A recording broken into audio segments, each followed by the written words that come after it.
En ese juego electoral, en esa campaña mediática intensa y política intensa que se dio en Venezuela, Marina, se ha hablado mucho también del financiamiento que han recibido esas fuerzas de la oposición, y cuando veo a una señora como María Corina Machado electa como diputada ahora a la Asamblea Nacional, me acuerdo de aquel encuentro con el presidente Bush.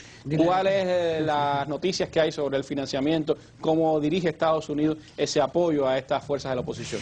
No, Randy, habría que ver qué sería de esta oposición todavía dividida y sin programa, sin el apoyo financiero y también programático, digámoslo así, que ha recibido desde Estados Unidos a través de fundaciones pantalla, como se les conoce, como la USAID o la NET, o también de organismos como el conocido como IRI, el Instituto Republicano, o el NDI, el Instituto Demócrata de Estados Unidos. Fíjate que según fuentes muy confiables, el reciente libro La agresión permanente de nuestros colegas e investigadores Jean-Guy Allard y Eva Gollinger, solamente la USAID habría suministrado en los últimos años a los partidos políticos y a estos grupos, a estas organizaciones supuestamente democráticas venezolanas unos 50 millones de dólares.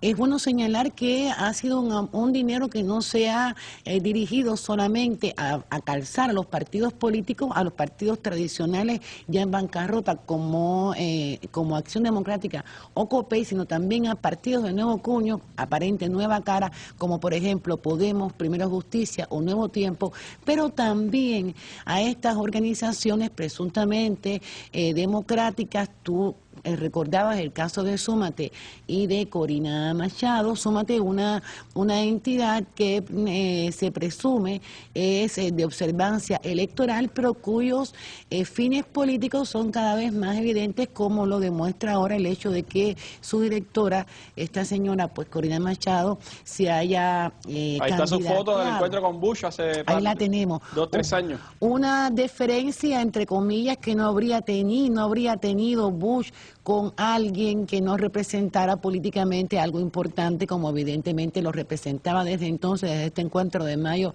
de 2005, Corina, quien fue allí a quejarse. La supuesta representante de una ONG que velaba por la transparencia electoral. Algo imparcial. Y ahora de pronto es gran actora política, ¿no? Así es. Y que fue allí a quejarse supuestamente de la falta de democracia en Venezuela, como han querido hacer otros muchos politiqueros venezolanos que sin ningún pudor han tratado y por suerte en vano en muchas ocasiones de colar, digámoslo así, el tema de Venezuela en distintos escenarios internacionales. Y te decía que esto llama la atención porque además se trata de una labor que Estados Unidos, por medio de estas organizaciones pantalla, ejerce para la subversión y para la injerencia, para subvertir con la formación de estos grupúsculos, con la impartición de supuestos talleres para la democracia que Jean-Guy y Eva Gollinger denominan como invasión silenciosa, porque lo que busca es, por el contrario, pues entronizar el pensamiento neoliberal y contrarrevolucionario en el país, y la fabricación también de los líderes que la oposición sigue sin tener. Porque los líderes unitarios, el verdadero líder de la oposición, que es alguien que represente a todo ese espectro, no existe. Y tenemos que volver a recordar ahí el fomentado movimiento, presuntamente movimiento estudiantil opositor que fue utilizado por estos liderzuelos de la oposición como carne de cañón, figuras que se han querido convertir también en candidateables, como por ejemplo John Goycochea, un muchacho que no era nadie y que de pronto recibió premios de instituciones internacionales para ser presentado también como cara nueva de la oposición. Todo este entramado ha estado en los planes de Estados Unidos a través de estos organismos, y te digo, Randy, bien mal parados habrían salido si aún con todo ese dinero, aún con todo ese programa pensado también por la derecha internacional, no han logrado de todas maneras una victoria que valga la pena en estas elecciones. Puedes conocer, Nidia, también los intentos de sabotaje y de terrorismo contra la Revolución Bolivariana y contra este propio proceso electoral. Por supuesto, Randy, porque hay que decirlo, la oposición a la revolución bolivariana, que está financiada, aupada, apoyada y estimulada desde los principales centros de poder internacional, fundamentalmente Estados Unidos, es por esencia una oposición golpista, una oposición que apuesta al magnicidio, que apuesta a crear esto que tú estás diciendo. No podemos olvidar que semanas antes de, ya en la recta final de la campaña electoral, se montaron sobre la crisis, es decir, sobre el sabotaje a las fuentes de energía eléctrica en el país. Hubo sabotaje precisamente para caldear los ánimos en el país. Tampoco podemos olvidar, y bueno, hoy los cubanos vamos a tener el privilegio de comenzar a ver en dos sesiones, en 2 capítulos, toda esta cuestión del terrorismo, en los cuales Chávez Abarca fue detenido el 1 de julio en el aeropuerto de Maiquetía, que dijo, y están ahí sus declaraciones, y posiblemente nosotros las escuchemos si hablan de la parte de Venezuela, bueno, que vino precisamente a eso, a crear, a poner bombas, a quemar neumáticos, a crear un clima de tensión, un clima de violencia civil para revertir toda esta situación y obligar a las fuerzas de la revolución, a las fuerzas del orden, a salir a la calle, y que una vez más el poder mediático y todos los enemigos de la revolución se montaran contra, es decir, montaran todo este espectáculo mediático contra la revolución. Es decir, que esta gente han ido a estas elecciones porque es como una ñapa que le están dando a la revolución, porque sencillamente ellos saben que en las urnas ellos no derrotan a la revolución y mucho menos al presidente Chávez. Y recordémonos, del 98 para acá, ¿cuántas veces el pueblo ha acudido a las urnas a apoyar a la revolución?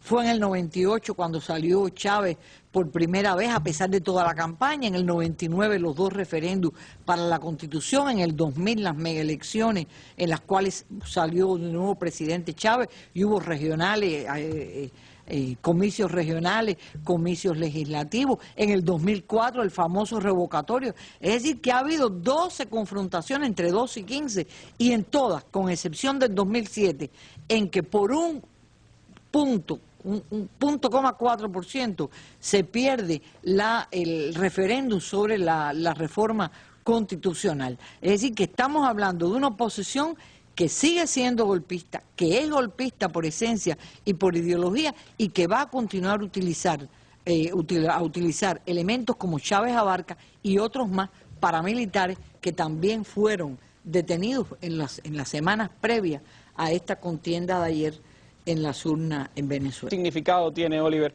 en tu consideración estos resultados? ¿Qué podrá frenar de los avances de la revolución bolivariana? ¿Cómo puede continuar la propia revolución, pues, desde el Poder Legislativo, haciendo avanzar sus proyectos de desarrollo para el país? Basarme en lo que dijo Nidia en un principio. O sea, es una victoria. O sea, es un partido que después de 10 años gobernando tiene el 60%, logró controlar el 60% de un parlamento. Ahora, fíjate, es verdad que no es la victoria que se hubiera querido, no era la victoria deseada para neutralizar todas las acciones de la oposición, pero es un obvio que no se va a gobernar con la comodidad que se ha gobernado hasta ahora. Es obvio, por ejemplo, que puede ser que no se puedan lograr las leyes orgánicas, por ejemplo.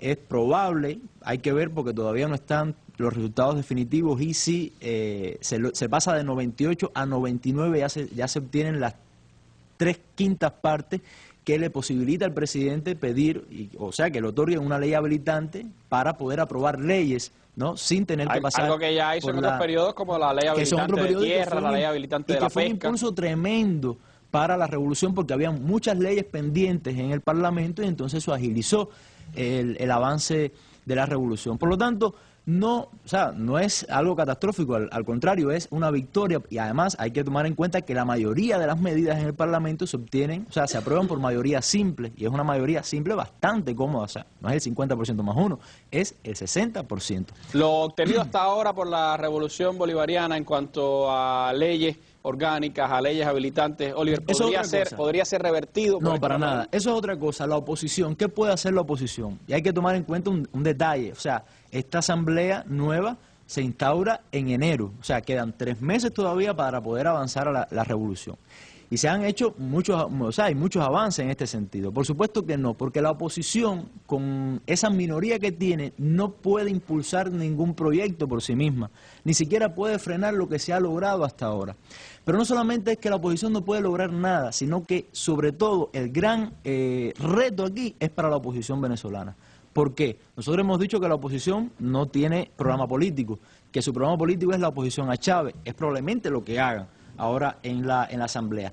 Pero mucha gente que votó por esa oposición lo hizo para eso, para frenar el avance de la revolución, pero mucha otra gente que ellos lograron convencer de los indecisos, votaron por esa oposición para que tuviera una postura constructiva en el Parlamento venezolano, para que aprobara, para que impulsara leyes, o sea, sociales, para que ayudara al avance del país. ¿Podrá hacer la oposición venezolana esto? Con su antichavismo feroz, es muy difícil que lo pueda hacer. Y lo otro es la unidad. ¿Qué pasará con esa unidad? Porque la mesa de unidad es coyuntural, o sea, y ahora es que se viene a concretar con más fuerza, pero anteriormente esa unidad era una caricatura y es coyuntural. ¿Qué pasará ahora cuando hay un gobierno, hay un partido que tiene 10 diputados, hay otros tradicionales que lo que tienen son 2?